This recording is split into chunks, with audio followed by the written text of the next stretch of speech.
Interesting thing happened to this teacher one day in 1989 when I was strolling across the inner quad. A couple colleagues nabbed me. Tom Wasso, who was then the Dean of Undergraduate Studies, and my good friend and colleague, Tim Stanton, who is now the director of Haas Center, at the time he was the associate director. And they cornered me and asked, why don't you consider teaching a service learning course? And after great consideration, I turned to them and said, what? What the heck is a service learning course? Over the next 6 years, however, I would become very familiar with what service learning was all about, as I became one of those faculty members that Tim and Tom convinced me to engage in this type of experiment, curricular experiment. I didn't know in 1989 what a service learning course was. I mean, I could guess, but only after some consideration of what it might take to actually launch an experimental course with service-learning did I really come to appreciate the power of this type of curricular reform, not only in my classes, but I think by extension in classes throughout the university. It is in fact a curricular reform now that is reaching across American higher education and becoming institutionalized in our curricula. And it's only within about the last 10 years that's happened. Well, what I'd like to do in about the next 30 or 40 minutes is to discuss some definitions so that you have a little better idea of what service learning is. And there's one of my co-conspirators who just entered the room, Tim Stanton. Then I'd like to discuss the structure of the course that I initiated in 1990. As Michelle referred to it as Poverty and Homelessness in America. It still goes by that title.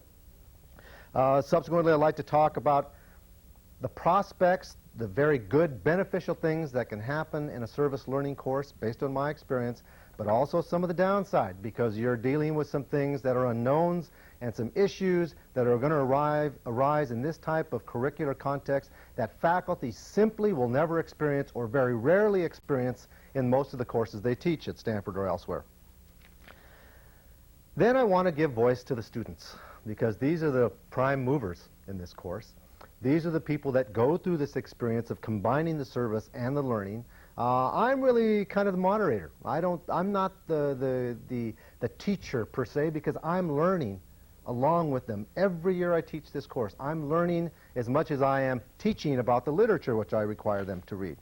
But I want to read from their personal journals, because they are an incredibly powerful set of documents that speak to the importance of service learning curricula. And where it has a place, I think, in how we educate our students and how we prepare them to become citizens of the nation. And then lastly, I'll offer some suggestions on how anyone could go about developing a service learning course with some kind of essential ingredients, if you will, about embarking on this type of curricular reform or curricular innovation. Well, the term service learning per se is relatively recent in higher education. It's about 10 years old, probably not much more than that. But public service carried out by Americans in high institutions of higher education goes way back. Certainly it goes back to the late 19th century, early 20th century, when many educators, especially in the small liberal arts colleges of the East, expected students to go out and perform some sort of charity. Particular students, women students, was not expected for the most part of men, but women, this was seen to be a part of their liberal arts education. So there was a gendered perspective on who went out there to perhaps feed some of the children at the local orphanages, change diapers. Well, they probably weren't changing those, the disposable diapers 100 years ago, but change diapers, feed the kids, or go out and dish out a little bit of soup at Hull House or one of the immigrant settlement houses. So this tradition goes back at least 100 years, maybe longer. But service learning, I think, in our contemporary context is different. I think it means something substantially more, or it can mean substantially more than just sending our students out to perform some sort of charity. That's a part of it, but I don't think the most meaningful part of it. Well, service learning then, as the term implies, combines public service with academic learning. And broadly defined, I think that public service could include a huge variety of activities or efforts. to promote the public good. So underscore that, to promote the public good. I guess if you were a malevolent sort of person, it could also be public service to promote the public bad. But I know of no one, certainly at Stanford, that would be engaging in such activity. So it's really aimed at somehow contributing to the public good. Now, linking the service, or linking the learning to service to create the service-learning, translates into academic and scholarly activities that are combined with the service to promote the public good. And I would add that service learning, the way I try to practice it, and I think the way it should be practiced, is that there should be a dialectic between the service and the learning, so that they're not separated, they're not compartmentalized, but they're constantly bombarding one another. Students will do the reading. We send them to their field work, their internship. That internship should inform and come back into the classroom and inform the reading. The reading will be scrutinized. Going back out again, the students will have a more informed basis. So they're constantly interacting, I think, and I think that's how I've seen it emerge in my own class, and I think it to have most beneficial effect for the students involved. You know that a curricular reform has come of age when our colleagues in schools of education now start doing research on the topic. And this has been true about the last 10 years or so. More and more of our scholars are trying to now address what are the consequences, what are the influences, what is the impact of service learning on a variety of educational issues affecting our students in colleges and universities. And actually, some of these colleagues doing this research have come up with some useful ways to categorize or conceptualize the type of service that students are engaging in, literally by the tens of thousands now. We're talking not about a small curricular reform in higher education. There are literally hundreds and hundreds and hundreds of courses at every level of American higher education, including Stanford. We've made enormous progress in the last 6 or 7 years in the number of courses that we could call service learning courses, from just a couple back in 1990 to as many as 50 or 60 now that are regularly offered across many, many departments and schools. Well, how have some of these colleagues characterized this? And I think this is just useful for our understanding of how a service learning course of the type that we might develop here, certainly the type I've developed here at Stanford, fits into this categorization. First is charity, as someone has defined it. It can be public service that's linked to academic study, but it's going to be usually short-term. It's going to oftentimes be one-time service. It's not going to be systematic. It's not going to be in any way fundamental, I think, to the education of the student, but it could still be characterized as service. Let me give an example. If there was a course on American welfare policy, to give you an analogy here. Those students might be engaging the literature on and understanding welfare policies related to poor Americans. The charity type of service would not take into account serious engagement with the issues or the policies dealing with welfare. For example, the student could be sent out on a walkathon to raise funds for a local poverty program. Okay, so contributing something, but certainly not engaging the issues, and without making a value judgment, negative or positive, that at least there's some aspect of service. Or a student might go to a local church one afternoon or one day a week to serve food to folks who drop by for a free meal. That is charity. It could be related to this course on welfare policy, but is it going to have the type of impact that I think we would strive for? And I would argue no.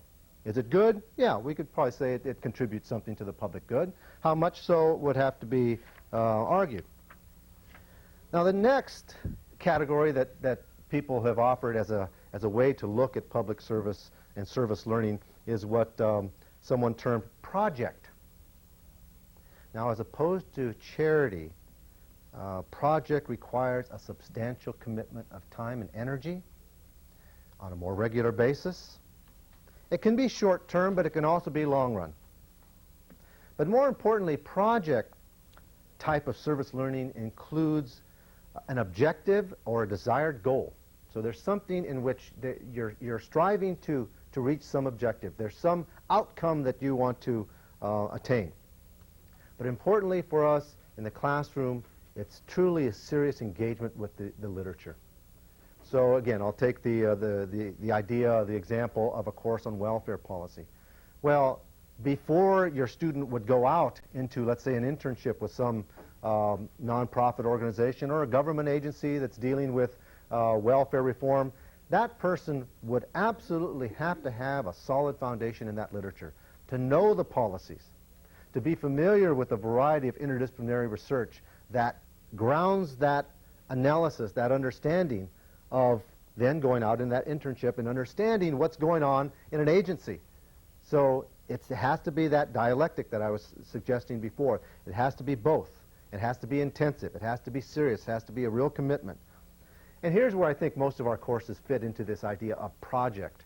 And I'll explain how that evolved in my own course in just a few minutes. But there's another that someone else suggested, a type of category of public service, and referred to it as advocacy or social change, perhaps a better term.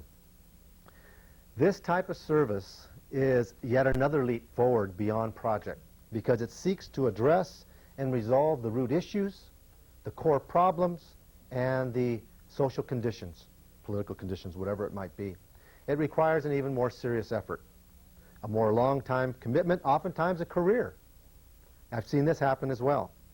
And it certainly requires an ever more intensive study of the literature which informs us about, again, looking at the issue of welfare policy, understanding both the historic and contemporary nature of public policy that informs welfare policy and welfare reform considerations in our contemporary society. Now, other folks have suggested that there's a continuum, that charity and project and social change is a continuum, but not necessarily so. I think that you can engage in charity and not make the leap to social project or project. You can engage in project and not make that big leap to social change. But in some cases, they are combined, they are interlinked, and we see students here all the time that are engaging in these types of activities that ultimately result in a career path that will take them in the direction of what we could call social change. All right, so that is kind of introduction to how we could understand the development of service learning courses at Stanford or anywhere else for that matter. And of course, there'd be other categories that I think that we could add that would be refinements of these three kind of major categories. But I think they're useful for us understanding the types of courses that evolve. Now, I'd like to spend a few minutes talking about the course that I was cornered into teaching a few years ago, actually encouraged and supported, have been supported throughout the last 6 years in teaching this course. And that's been one of the principal factors for me continuing to develop this course and, in fact, taking it in new directions in recent years. But how did I decide to teach this course, you might be asking yourself? Michelle described my work as someone whose research and publication has been in Chicano studies, also some comparative race and ethnicity studies more recently. I don't teach poverty per se. I don't teach homelessness per se. That's a very recent academic subfield, by the way. Didn't exist prior to 1982 as a field of study. And it's still a relatively nascent field of academic endeavor. But what prompted me to develop a course called Poverty and Homelessness in America? Two things. Yes, I deal with ethnic and racial minority groups in American cities, primarily in the 20th century. By virtue of that academic enterprise, I study poor people, right? Impoverished people in American cities. So there is a definite academic link to my interest here. I don't do poverty studies per se. That's almost a discipline in itself anymore. It's an interdisciplinary area. But I'm not a scholar of American poverty. I look at groups that happen to be impoverished in American society, but I do not focus on poverty per se. But there's a connection. That academic connection is absolutely important because I'm familiar with that literature, right? Generally familiar with that literature on American poverty by virtue of the type of research that I do. But that in itself was not going to propel me to teach this course and wander into an unknown curricular area. I'd never taught a course like this. I had not really a very good idea of how you connect the service or what the service really means. But something else was pushing me in this direction to consider offering a course after Tim and Tom broke my arm to teach this course.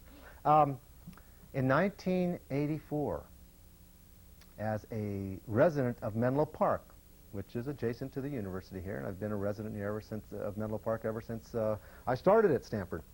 In 1984, 85, I think it was, I read a local newspaper report that a homeless shelter, a shelter for homeless families, was being developed where? In Menlo Park. Aghast. How could this be? In suburban Menlo Park? A shelter for homeless people? Can't be. I inquired. Yes, indeed. Our poverty is suburban poverty. Our homelessness is suburban homelessness. And it's our people within our immediate community that are experiencing, in the 1980s, began to experience situations such that there was a downward economic spiral that led to homelessness. And it wasn't just unique in Menlo Park. Homelessness was moving out of urban America and into suburban America in a very substantial way. And Menlo Park, it was manifesting itself in Menlo Park. Well, I felt compelled, to tell you the truth, as a citizen of that town, that city, to do something, because I felt here was there a group of people who oftentimes beyond their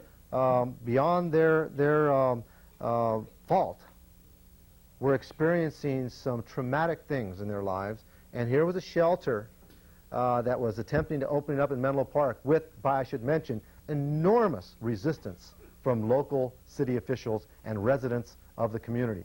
So the odds were stacked against this organization to succeed and to provide some basic services to about 11 homeless families. So I became involved, more and more involved, but as a local citizen. It was not connected in any way to my position here at Stanford. But then in 1989, as I mentioned, I was asked to consider teaching a service learning course. And I asked Tim and Tom more about what they meant by service learning. It was pretty wide open. Maybe they didn't even know themselves that they were not true. They knew very well what they were trying to get a few faculty to experiment.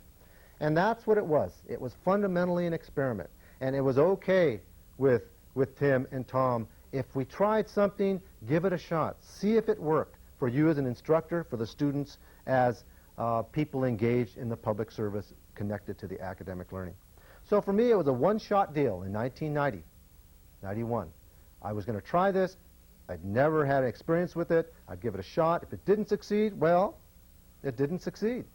If there was something that worked, that was pedagogically sound, that was fundamental to the education of our Stanford students, and something that redounded to my benefit as a teacher trying to employ a curricular reform in my own courses, then we'd stay with it.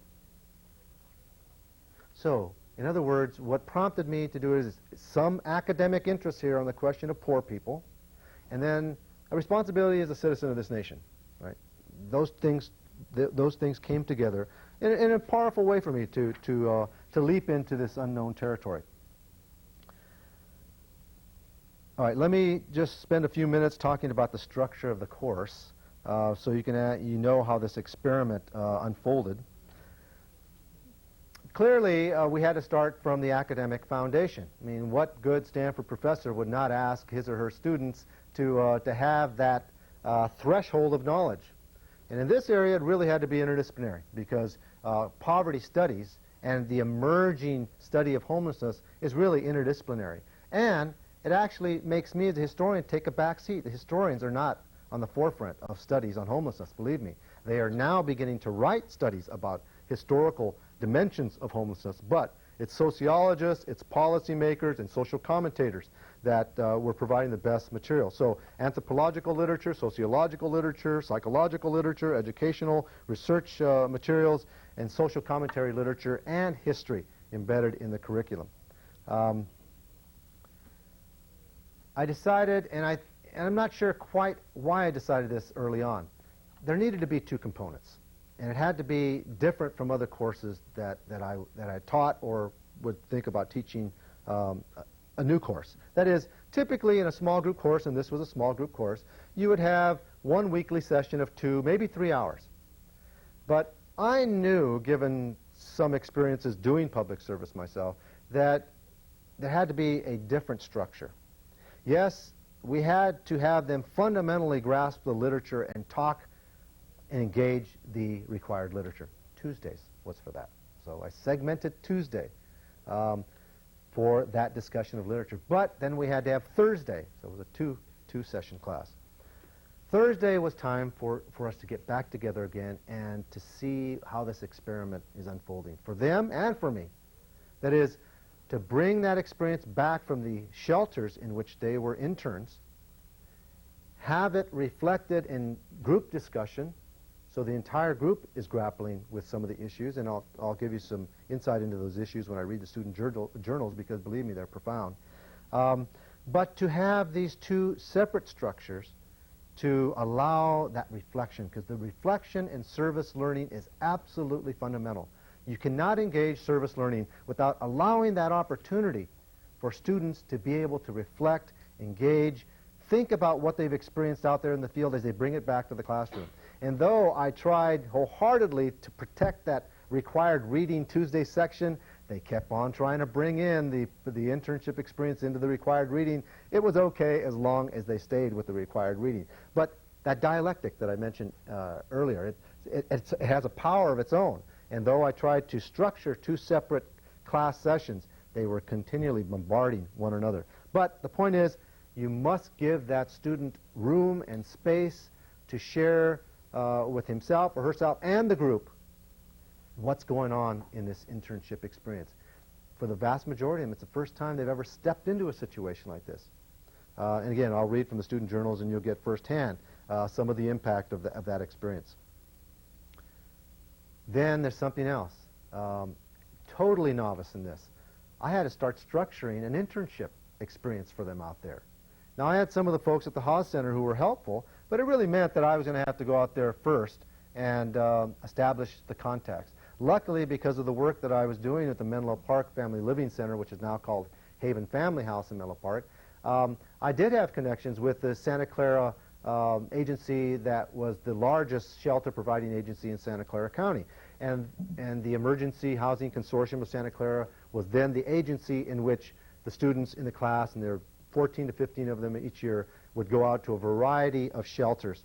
Everything from working with children, tutoring children in shelters for homeless families, to working with runaway and so-called throwaway teenagers in a drop-in shelter in San Jose, to working in a shelter primarily for homeless immigrant farm workers who find themselves without work and shelter during the winter months in South Santa Clara County, to an agency that opens up a warehouse for the homeless, open up the large armories, the National Guard armories, where 300 and 400 people come for a night's shelter.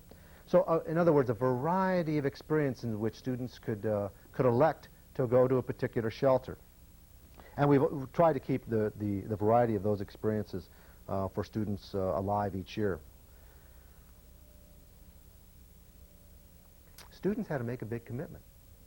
If I was going to make a commitment to start this, they were going to darn right make a commitment to this. But it was extraordinary because early on I was asking them to make 8 to 10 hours to 12 hours commitment each week, at least twice a week. And that's a substantial commitment for Stanford students who are under a lot of stress, right? It is a lot of hours. I even asked more of them. I said, look, if you're going to be in this class, you've got to promise me that you're going to do this for 6 months. Because, again, it was actually a stroke of fortune. I don't know why I came up with this initially, but as I was thinking about it, can you really do an internship on the quarter system at Stanford? Where really, in the end, you'd have 7 or 8 weeks after orientation and some training to get into the internship. So I said, no, it's not going to work that way. It's simply going to be too difficult. Let's try it first 6 months. But if no students show up, because they know there's enormous commitment, then we'll back down and do something else. But There were many, many more students. And I interviewed 45 of them because I interview every student that comes into the class. So it was not fun to turn away a whole bunch of students, and I have to continue to do that with this class. But I feel as well that it's important for me to know who's coming into that class. So in a 20 to 30 minute interview, I try to get a sense of what the student has done, if he or she has done work in public service before. About half of them have done some type of public service. Others, absolutely none. But do they have the interest? Are they willing to make the commitment to engage both the academic, the intellectual, and the service? Yes. Those are the students who end up in the class. Lastly, writing requirement. What do you do? How in the heck do you grade service? And I thought about this. You can't grade service. It's impossible to grade. Well, I shouldn't say it's impossible. Probably other people have thought more creatively than I about this. But in the end, I made it clear to students that I couldn't grade service. And I was going to ask them to do some writing requirements. First and foremost, an interim and final internship report in which they talk about their experiences related to the literature, the required reading. And then is a personal journal that I made them. You must commit to this personal journal. You must write in it every time you come back from the shelter, because it's not for me to read this journal. This journal is for you.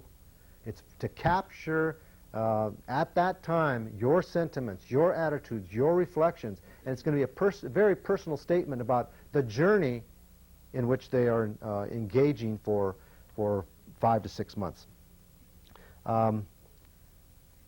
Very important part of the exercise is that journal. But the first year in this experiment, I told the students, I'm not giving any grades. This is a non-conforming class. It's not one I've taught before. Therefore, I'm not going to give you grades. Revolution on my hands. No grades? Are you kidding? This is a Stanford course, right? Yes, it's a history course. And no grades? Well, I had to come up with a way then to really grade these students. I'd never had internship reports to grade, and I still don't give them a grade per se. So what did I have to do? What did I have to do? I had to fall back on my traditional way of teaching, at least in grading. I made them write a literature review essay. It's kind of a cop-out on my part, but I had to have some basis in which to judge their intellectual contributions to the class. So they write the traditional literature review based on the required readings, in addition to the reports and the journals. So at least it got me out of the rut of saying to them and facing their hostility of not giving grades. So I give grades now, I've learned. Lastly, just one other point. I tell the students up front, you're about to engage in a journey that is going to test you in many, many ways. It's going to raise profound ethical questions for you. It's going to raise some issues that you probably never encountered in your life, because you are engaging a sector of the American population that is the most disadvantaged sector of our society. The poorest of the poor, people who can't find shelter day to day, night to night, who can't put food on the table for their young. So you know you're going to be in an intense situation, and you know you're going to have to grapple with a lot of things. I mean, that was clear that was going to happen up front, and it was even more than I anticipated as students actually went out there and started to perform the internships.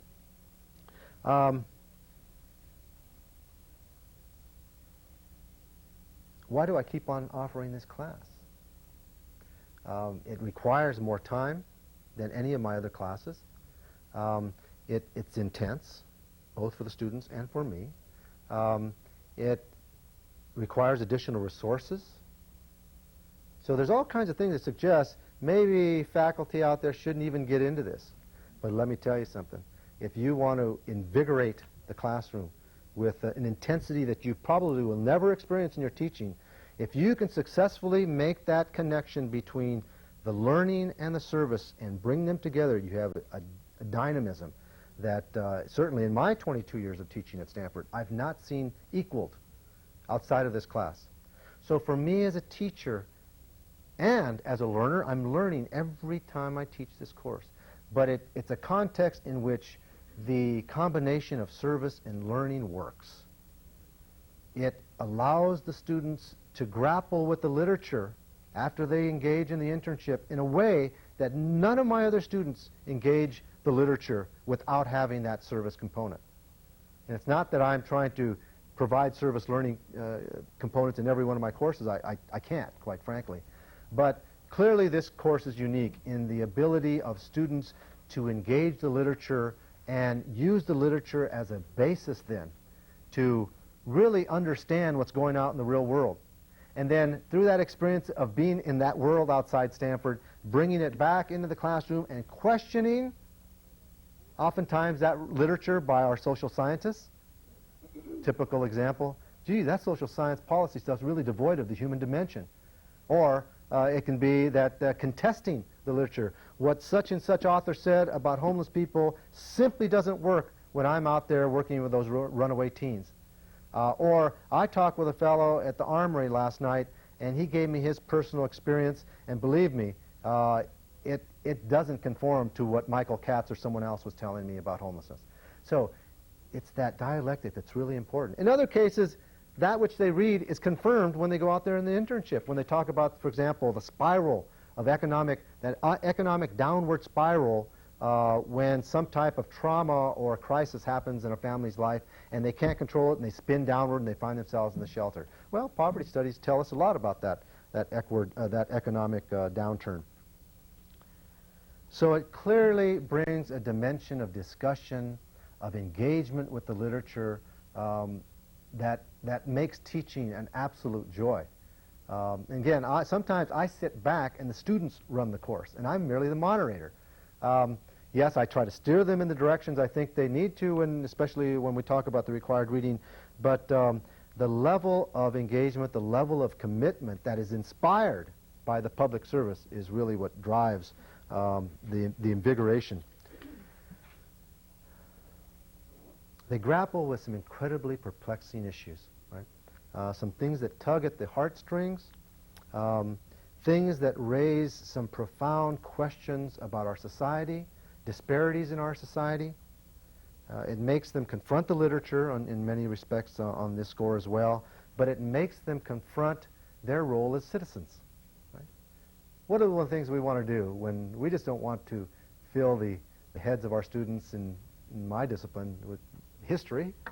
Right? We want them to be educated, yes, in the traditional sense, liberal arts sense, but we want to really train them to be fully engaged citizens of the nation with perspectives, because these students are going to emerge, many of them, as leaders of our society, the next generation.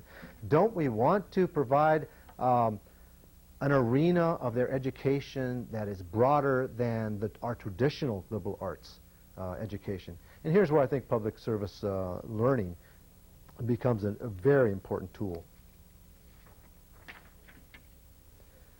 Benefits to the faculty member, you learn along with the students. I've already mentioned that. That's clear every time I teach this course. I'm learning more and more about individuals out there who find themselves homeless, about the structures of our society, about agencies and government and local charitable organizations that are trying to confront issues of poverty and homelessness, about the limitations of people like myself, scholars who try to engage these issues. You're really a teacher, but you're also being educated. And lastly, for me, as a teacher, it allows me to say there's something beyond my own personal contribution to the public good, because by extension, those students are performing a great deal of public good that is benefiting society. Even shape some career paths. A huge number of these students, through the experience of this class, go on to several things. Some are in public policy schools, or already through with public policy MA programs. Where are they going? Local organizations, nonprofit organizations, or local government agencies that deal with welfare policies, poverty, other things. Some are going to law school because they really want to change the world. Whether law school education will do that, it may be entree to public policy penetration or consideration. Others actually have gone out, many of them, and become regular staff members for X number of years in the shelter agencies in which they were interns, or to other agencies that are providing shelter for people in the Bay Area. So there's tremendous good. But both for the students, for the larger society, and for the faculty member. But it's not all rosy. There's some downside to this. One thing, think of the faculty member. We're not prepared to do this. We're not taught in graduate school how to engage in service learning curriculum. In fact, in graduate school, I don't think I was prepared to do anything as a teacher. That's probably why I wasn't very good to begin with. So we're having to learn along with the students. Now, there are many more of us now. There are good 40 or 50 of us that have engaged service learning. So we're learning together, and we're sharing things together. But we're ill-prepared. And I think it's going to make most faculty think maybe a second, twice, third time about whether they should engage this. But I think clearly the benefits outweigh the downside. Because we can make the classroom that much more exciting, not only for our students, but for us. Service learning, downside, requires more time and energy. There's no question, both from the students and from the faculty member. You know you're going to have to put more time into helping structure the internships outside our community, in the surrounding communities. You know it's going to take more time than structuring the regular syllabus for our courses. Allocating additional class time for that reflection part of needed part of the curriculum, in which you integrate that reflection into your classroom setting. So more time. Time is precious. We're all stretched. We all have multiple responsibilities. Can we actually do this? It's a big question, I think an important question. Again, I'll return to that bottom line, though. The benefits outweigh the problems. But there are other problems. What happens when the internships go belly up? That an internship supervisor simply is not giving the time to that student that in which that supervisor said, sure, I'll be glad to take on one of your students, but when it comes to day-to-day struggle running an agency, that person simply doesn't give the time. And you've got to pull the student back, change the internship experience for her. I should say her. Interesting, this is an aside. About 90% of the students in my class are women. Have been, continue to be. Now, the simple answer to that is that women are just far more insightful, engaging, provocative, smarter than the men. But no, I really think there's a gender perspective to this, simply because the nature of the commitment, the willingness to engage something, it's new, it's different, it's non-mainstream, you have to be more daring. And clearly women at Stanford, at least with respect to my class, are willing to do that. The men, there are a few exceptions, but for the most part, men have not been attracted to this class. But that's fine with me, because I have some incredible people that I've worked with, and if they're women, terrific. That's more and more. Other problems. What happens when the student comes back to you and says, I can't take it anymore? I'm working with this kid, and today the Child Protective Services came in and took the family. This happens every quarter. Child Protective Services came in and took the kids, and they've told us that the kids are going to be taken apart and family disbanded, and the kids put in separate shelters or separate homes, foster homes. I can't take this anymore. It's just too hard for me. Yes, we've had a number of cases where students will come back, and we have to talk this out within the context of that Thursday session. But those are the types of intense ethical issues which students will engage that make them question themselves whether they can do this, right? Are they really up to this? Can they really perform this type of service? They don't have a whole lot of training, and in a way we just kind of push them in there with a little bit of training and orientation. But those are difficult questions, because then as a faculty member, I have to raise in my own mind, am I, by structuring this internship for this particular student, doing more harm out there than good? Right? That's an issue you have to continue to deal with. Am I, as the person responsible for the course, ultimately doing beneficial things out there, or might we be exacerbating some problems? Well, the answer is clear for me every time it comes back. There's no question. The good, the beneficial things that these students are doing are far surpass things that the difficult things we have to grapple with sometimes. But they're real. But that, of course, that's going to be, you have to understand, and if anyone's considering service learning course, you have to put it in the context of the internships and the people that my students are interacting with now. This is truly an intense situation because most people have never stepped foot in a homeless shelter, and so it is traumatic to deal with a population as disadvantaged as they are engaging. So it's not to scare people away. It could be a variety of other type of public service projects that would not entail the type of intensity and agonizing ethical questions that come up routinely in this class. So please put that in perspective. Well, how about the students? This is what it's really all about, right? This is what keeps me going because these students are amazing. They are remarkable young scholars, and they're remarkable young citizens that are emerging as adults who are going to go out there, and many of them will change the world in their own little ways. And I think what gives me hope and what gives me inspiration to continue offering this course on a regular basis is that this is a training ground for them. They're scholars who are familiar with the literature, and they know the importance of the research, the social scientific and other type of research, to bring to bear on a policy issue or a social condition, and yet they're the citizens who are engaging full force, providing some type of service, right? And they've combined it. And that's going to stay with them because they see the power of this dialectical relationship between the required reading or the literature and the service. But it's not easy going when they start out there. They often question their own abilities. They don't feel comfortable sometimes, oftentimes early on. They raise questions for themselves. Well, are they really performing any service? Let me give you a few examples of how this emerges early on in the student experience. So one student said, "Who am I to step into people's lives and make a difference anyway? Why am I doing this? What will the people I meet think of me, having seen so many people come and go in their lives with the goal of making their situations better? As much as I try, these questions seem impossible to answer. Instead, I have countered them with a cop-out. Isn't it better that I do something rather than just sit and let things continue to be as they are?" Which I feel is not right. Ugh, she says. I don't know the answer or if one even exists. This is one of the many things which brought me to this class, looking for answers, hoping to link my education to service with work on issues of poverty and hopelessness. Homelessness. Hopefully this class will help me find the answers or at least come close. I don't know really what to expect or how things will work out. I'm really excited, but I'm also a little scared, she's being very honest here, of what I'll find out about myself and the issues and people I'll be challenged by because of it.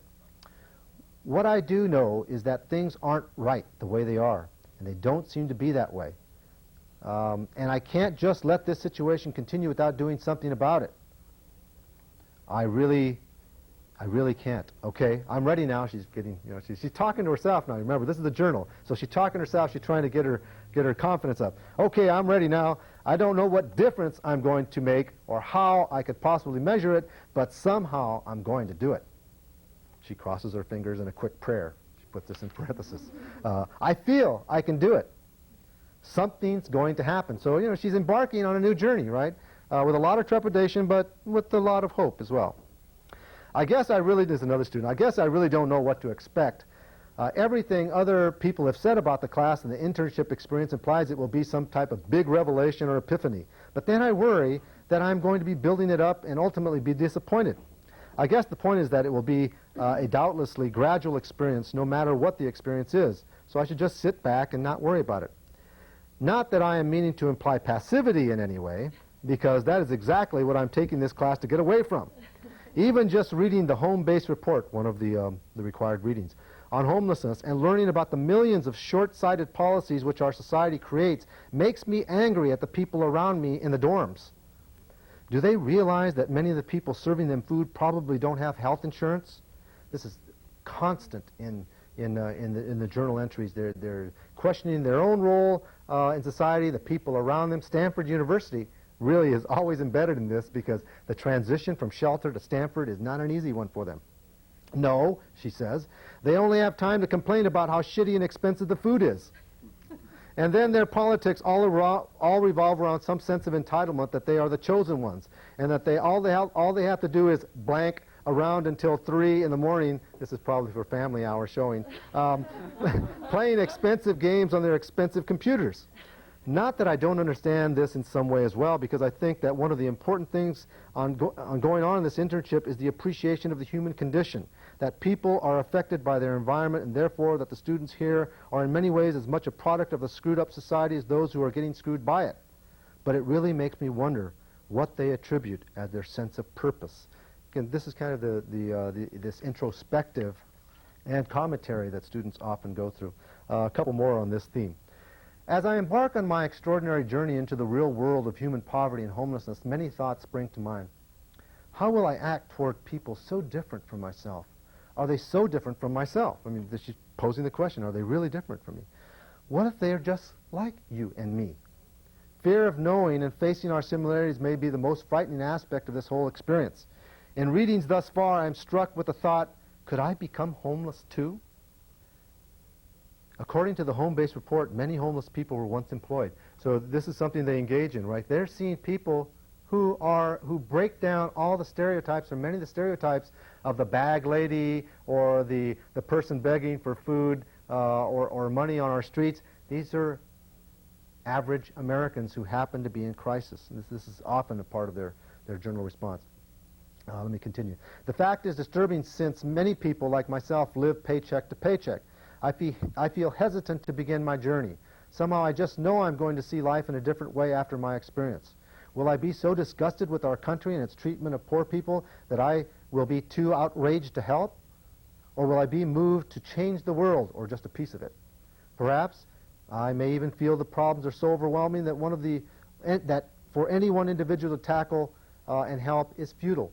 I pray for God's strength and guidance in dealing with the challenges of this journey. One last one on this topic. I left with tons of little signs, pictures, and thank you cards.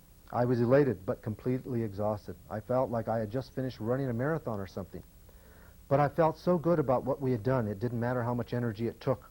When we were walking to the car, some of the kids on their way to their unit asked us, which unit do you live in? We explained to them that we didn't live there, and one responded, oh, that's right, you live in a big house. That's when it really hit. It hit me hard, too, because I realized that everything had been so wonderful. I had almost forgotten what kinds of things these children are having to deal with in everyday part of their lives. I try to convince myself that being there was really good for them. It just doesn't seem like enough. At any rate, it was hard to leave. I can't wait for the next week. So that there's these issues that they're grappling with, which creates a lot of soul searching. I think what I'll do is give you a flavor of a few more, and then I see that I'm running out of time. And then if there are questions, I'll be glad to answer them. A few others, scattered themes throughout. I had previously been inside the kitchen serving dinner at mealtimes. This time, I was out in the hallway with everyone. It was a sobering scene for me. All sorts of families in various states of disarray waiting for their turn to go in for dinner. The family dynamics are less than pleasing. Lots of crying children and angry, impatient adults. It hurts to see. These hallways echo with the sounds of children crying. I saw Alonzo crying incredibly hard, but never before had seen him cry. But he was very upset about something. There simply is too much unhappiness in this place. Let me switch to a few examples of how they engage the literature, and how the literature informs their own internship experience. Even after taking a course on homelessness and working at THP, this is the one of the shelters in San Jose, for 3 months, I still grapple with what it means to be homeless. In Michael Harrington's The Uprooted, he writes that having a home is more than having a roof over one's head. He writes, it is the center of a web of human relationships. When the web is shredded, a person is homeless, even if he or she has an anonymous room somewhere. I agree that the guests at the THP are still homeless. They are the uprooted that society has ignored. Yes, they are not living on the streets, but it's not enough to squeeze them into municipal apartments with 2 or 3 other people whom they have never met.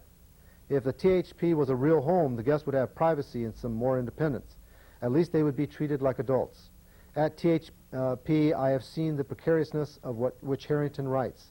We have let homelessness in America slip away from being only a problem of shelter into a more difficult and chilling problem of isolation and ignorance. Harrington shows how many different kinds of people are affected, the working poor, the young, those who have been laid off from their jobs. Also the mentally ill and those who are forced to turn to drugs and alcohol still suffer from being homeless. I have encountered every category at THP, and now I know how real it is. The residents are real people with nowhere else to go. I could go on and on. I mean, we've collected these journals entries, and we're probably going to do some type of publication with them because they deserve an audience far beyond my eyes. We have 120 pages of single-spaced comments from students that range all over the place. But I think if anyone's interested, they truly are documents that tell us the importance of when you can link service to learning, that it's going to have a truly profound impact on students' education, and I think on their ability to see their role as citizens in a nation after they graduate from this place and enter what they call the real world. So I think I'll end on that note and then see if there are any questions that you have that I'd be glad to answer for a few minutes.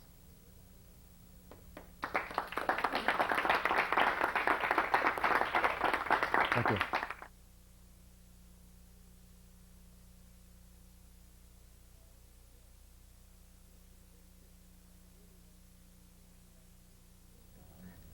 Yes, it's a diverse group. I clearly want some people in there who've had experience because they serve as the peer mentors in some ways for the students. But I want to bring some students in who clearly want to engage this, right? Who have no experience whatsoever. They're motivated and they're eager, and you know they're going to benefit a tremendous amount from it, and they're going to give some substantial amount of energy back to the class. So I really look for a diverse group of students, all with the common factor is that are they ready to engage this type of work, right? Because they're informed very early on this is not a regular course. So, but it's a real mix of students.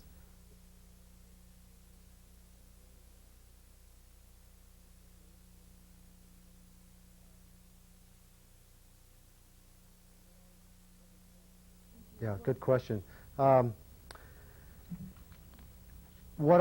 What informed my perspective and the way that the internships are structured, it's a concept of citizenship that is proactive, right?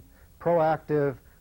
It's not just citizenship in which you are a voting member. You're exercising your franchisement, that you're a voter, that you're a good citizen. This is engaging issues of social importance in the United States. And so citizenship for me makes that proactive, engaged citizenship makes that leap to really doing something, again, under the rubric of project, with an outcome, right, with an objective, with a desired goal. Even if it's very modest, it's still a project. And that's where it requires the more proactivity of being citizen. You know, the question about whether I have enough in the literature, certainly there are things that speak to citizenship and service. But I don't have things that deal with ethics, and I probably should. And I think that that hit full force this year because I've had a variation on the course this year. And it raised some issues that I think I was ill-equipped to help the students with, and they didn't have the background. And so it may mean that I have to continue to alter, as I do every year, the reading list and ways to help students grapple with some of these ethical issues.